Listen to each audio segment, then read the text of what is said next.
The Lawrence family's manor. Alexander personally went over to welcome fourth Master Swan. The rest of the people also rushed over. In an instant, fourth Master Swan became the center of attention. Jean held onto her son's hand and directly walked to the side. Fourth Master Swan seemed to have taken a glance in that direction, but it also seemed to be an illusion. In another corner of the hall, a few women were muttering softly. "Octavia, Jean was deliberately making you and your grandson look bad," a woman gossiped. "I've never seen someone who embarrasses her future mother-in-law. I'm afraid she'll step on your head after she gets married to your son in the future." "That's right. Jean is too much. She didn't give you any face at all." Octavia was already displeased, to begin with. She looked grimmer after hearing what those women said. She had deliberately let her grandson perform on such an occasion to compare him with George. She wanted to make George appear useless and to vent her anger at the party last time. It never occurred to her that George, that unremarkable illegitimate child, was a piano genius. The thought of her grandson being outclassed by an illegitimate child made her even angrier. "That said, I really didn't expect that son of Jean to be so capable. I thought he was just a good-for-nothing," a woman added. "Yeah, I was also stunned. Oh right, did you see? Even fourth Master Swan gave him a round of applause just now. I saw. Fourth Master Swan is such a cold and aloof person, yet he applauded for a child. I'm afraid that eldest young Lady Lawrence will become more arrogant." When Octavia heard their conversation, she almost flew into a rage. She looked fierce. "No matter what, I'll teach Jean a lesson. Semicolon. Ellipsis. In a corner of the hall, Monica quickly rushed to Jean from the entrance. "Jeannie." Jeannie could not stand Monica's enthusiasm. So did George. Monica tried her best to pick up George and said excitedly, "Godson, you made me so excited just now. How can you be so amazing?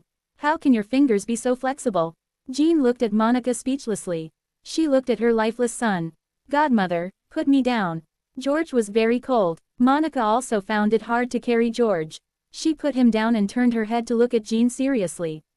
"I think I misunderstood you before." Jean frowned. Was Monica always incoherent when she spoke? "You didn't come back to be trampled on.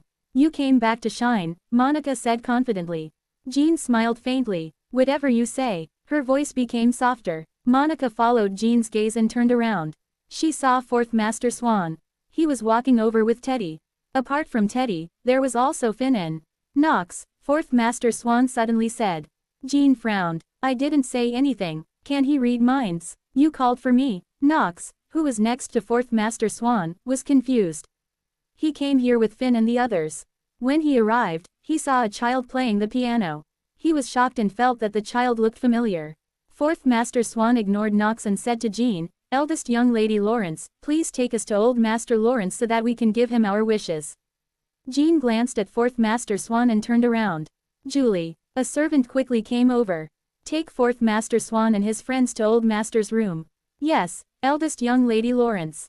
After giving her instruction, Jean smiled politely at the others. Then, she turned around and left. Everyone just looked at her. Even Monica was a little stunned at that moment and could not react in time. Knox could not help but say, "Eldest young Lady Lawrence has quite a personality. Every woman would be attracted to you, fourth Master," yet she did not even lift her eyelids. Monica came back to her senses. "Jeannie is just unordinary. How can she be compared to those women you're talking about? Hey, Monica, no one will take you for a mute if you don't speak. You too. Back then, I must have been out of my mind to help you go after Finn. Back then, I must have also been out of my mind to ask you to help me go after Finn." Finn pursed her lips and turned to look at Edward.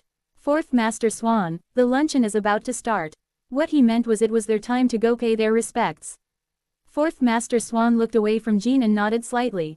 With that, the group went upstairs and went to old Master Lawrence's room. Downstairs, Jasmine looked at their backs and turned to face Eden. "Your fourth uncle." "Yeah," Eden nodded. He naturally saw his fourth uncle when he came. In the past, his fourth uncle would not attend such banquets. "Was your fourth uncle talking to my sister just now?" Jasmine asked, looking very innocent. Eden's expression darkened slightly. "The last time, he also took the initiative to give my sister the sapphire." "Could it be that your fourth uncle—" "Impossible." Eden denied it immediately. "My fourth uncle couldn't have been seduced by Jean. She's not so capable." Jasmine did not speak. She could not let Jean seduce fourth Master Swan as well. If that were to happen, would she be able to live well in the future? Jean's best friend, Monica. Her husband is my fourth uncle's personal doctor. They just happened to meet, Eden said with certainty. Jasmine smiled. I guessed as much. How could someone like your fourth uncle fall for a woman who gave birth to a child? Speaking of which, I didn't expect George to play the piano so well when he looks dumb and stupid. It surprised me. That said, Jean doesn't know how to restrain herself. She's deliberately trying to compare her son with that child from the Locks. Isn't she afraid that the Locks will deliberately make things difficult for her once she becomes a part of their family? It has been so many years, but she still doesn't know how to conduct herself. She's still so arrogant, she'll have a hard time in the future. Eden said coldly. Jasmine laughed internally. She was just testing Eden's feelings for Jean. Back then, they broke up because she interfered. She was afraid that Eden would be seduced by Jean again. Now, it seemed that Eden was still disgusted with Jean. To Jasmine, the most important thing for her at the moment was to successfully become a swan. Once that happened, she would no longer have to bear the title of an illegitimate daughter. In the future, everyone would have to suck up to her.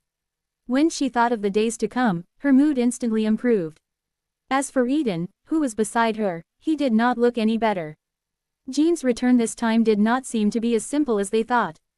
Visit and read more novel to help us update chapter quickly. Thank you so